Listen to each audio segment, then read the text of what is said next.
ভাই বোনদেরকে সাহায্য করতে এসেছি। এখানে হচ্ছে আমি আমার পছন্দের সব টয়েস এবং হচ্ছে আমার টিফিনের টাকা দিয়ে দিয়েছি।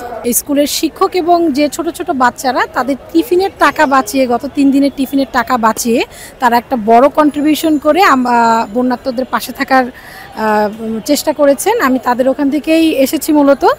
আর আমরা যে উপহারগুলো নিয়ে এসেছি, আমি ত্রাণ বলবো না, উপহার বলবো।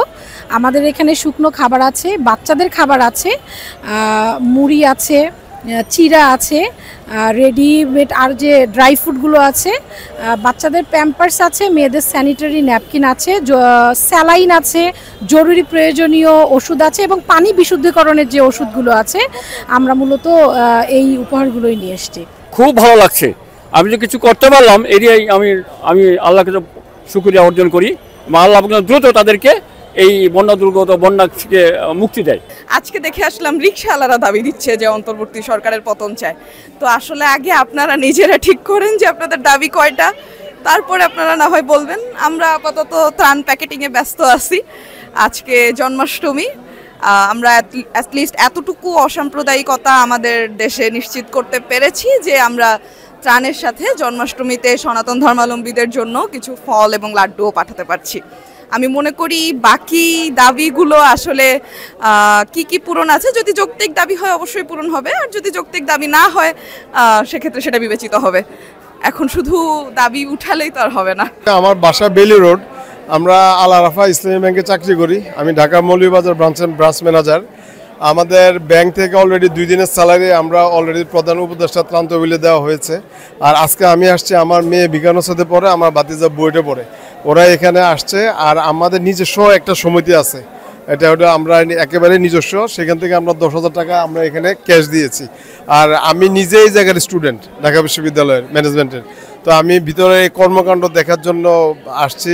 ভলেন্টিয়ার নিজেরা যেভাবে কাজ করতেছে সেটা তো একেবারেই মানে কি বলবো, ভাষায় বলা যাচ্ছে না।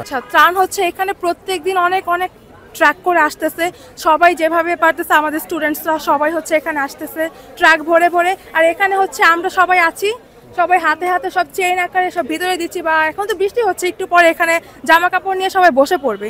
এই হচ্ছে সবসময় পরিস্থিতি। সারা রাত সারাদিন এখানে স্টুডেন্টসরা থাকতেছে, ছেলেরা বেশি রাত জাগতেছে, মেয়েরা 8টার মধ্যে হয়তো চলে যাচ্ছে, কিন্তু সবাই এখানে সমন্বিতভাবে কাজ করতেছে।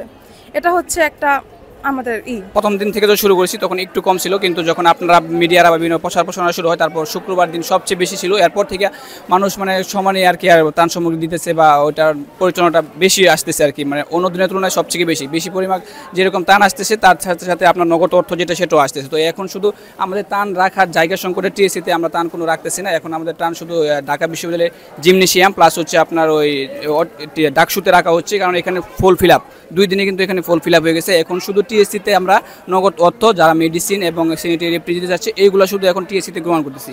আর যতটুকু ত্রাণ এখানে আসে এগুলো আমরা সম্পূর্ণ ক্লিয়ার করে বিভিন্ন জায়গায় পাঠানোর ব্যবস্থা করতেছি। গতকালকে 17 ট্রাক চলে গেছে, তো আজকেও ট্রাক লুট হয়ে গেছে, 2-3টা আরও লুট হবে। মানে এখানে চাচ্ছি না আমরা আর মানে খালি করার চেষ্টা করতেছি, অনেক লুট হয়ে গেছে, কারণ ত্রাণ শুধু আসতেছে, মানুষের ভালোবাসায় আমরা শিখত, সবাই শুধু ত্রাণ দিতেই আছে। তো এখানকার পরিস্থিতি আপনি দেখলেই তো বুঝতে পারবেন যে পুরা সবগুলো কিন্তু ফিল আপ, আমাদের গোডাউন সহ প্লাস বারান্দা সব কিন্তু ফিল আপ হচ্ছে। তো আমরা সম্পূর্ণ জায়গায় এগুলো পাঠানোর চেষ্টা করতেছি। আর যেগুলো যারা আজকে নগদ তথ্য শুধু দিচ্ছে এবং ছোটোখাটো তার নিয়ে আসতেছে, যেহেতু খালি হয়েছে সেগুলো এতে কিছু রাখতেছি, কিন্তু যারা বড় বড় ট্রাক বুঝাই করে তার নিয়ে আসতেছে ওদেরকে আমরা জিমনেশিয়ামে রাখার ব্যবস্থা করতেছি। সেখানে 52টা ক্লাব, সেই ক্লাবের থেকে একটা ক্লাব হচ্ছে আমাদের ঢাকা মেট্রো। আমরা সেখান থেকে আমার প্রেসিডেন্ট, আমার সেক্রেটারি, আমার ক্লাবের ইসি বডি, আমরা 11 জন আজকে এসেছি এখানে বন্যার্তদের ত্রাণ দেওয়ার জন্য।